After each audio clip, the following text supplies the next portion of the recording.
Perkenalkan, nama saya Michael Davidson dari jurusan Ilmu Komunikasi.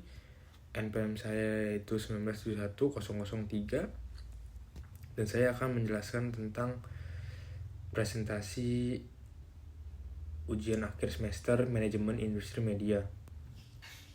Yang pertama, kita diberitahu sistem perencanaan pembelajaran atau kontrak kuliah dengan Miss Vera, yaitu dosen mata kuliah manajemen industri komunikasi. Nah, lalu masuk ke materi tentang konsep dasar manajemen media massa, di mana kita membahas tentang apakah ilmu manajemen media itu apa, yang kedua yaitu apakah dan di mana batas-batasnya dan posisi dalam ilmu, khususnya ilmu komunikasi. Yang ketiga yaitu apakah yang dipelajari dalam manajemen media baik secara fisiologis maupun praktis. Dan yang terakhir, adakah kegunaan ilmu manajemen media bagi mereka yang belajar bagi masyarakat luas. Nah, selanjutnya kita masuk ke materi yang kedua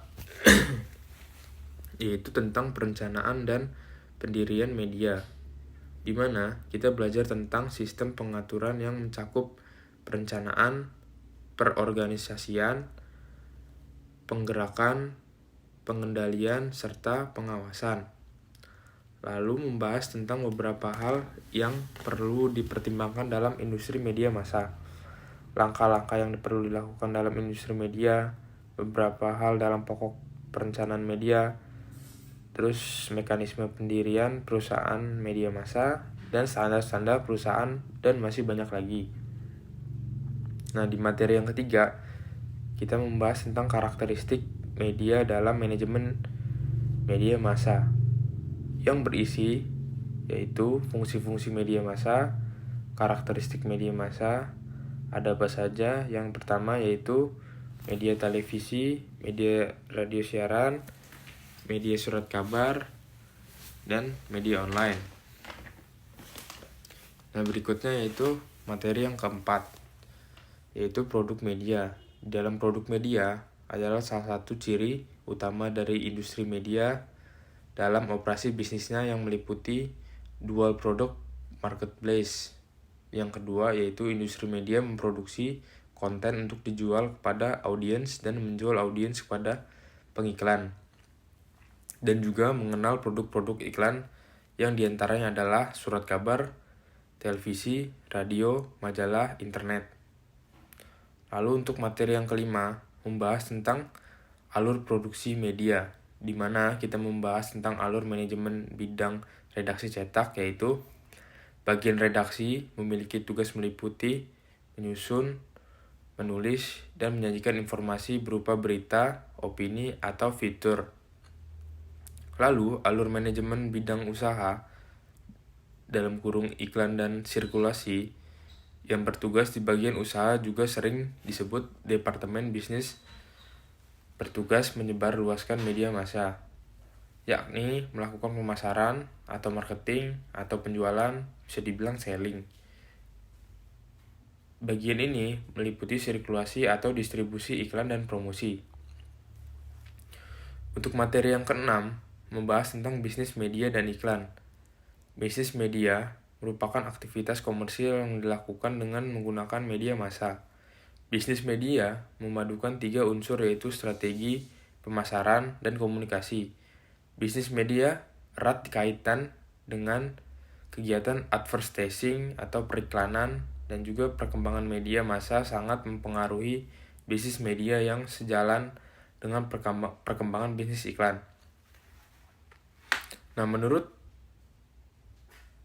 Richard DKK 2009, periklanan adalah bentuk komunikasi berbayar dan bermedia yang berasal dari sumber-sumber yang dapat diidentifikasi dan dirancang untuk mempersuasi orang-orang agar melakukan beberapa tindakan di masa sekarang maupun untuk masa yang akan datang.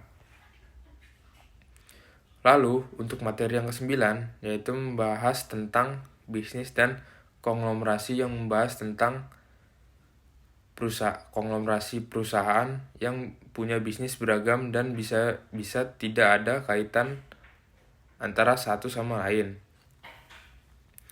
Konglomerasi media merupakan penggabungan perusahaan media menjadi perusahaan yang lebih besar yang membawahi banyak media.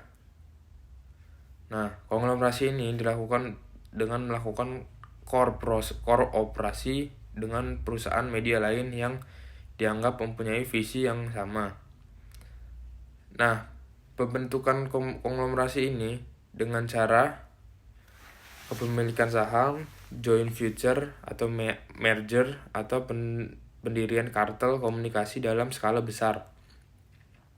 Akibatnya, kepemilikan media yang berpusat pada segelintir orang, konglomerasi ini dilakukan dengan melakukan kooperasi dengan perusahaan media lain yang dianggap mempunyai visi yang sama. Nah, yang ke-10 yaitu konglomerasi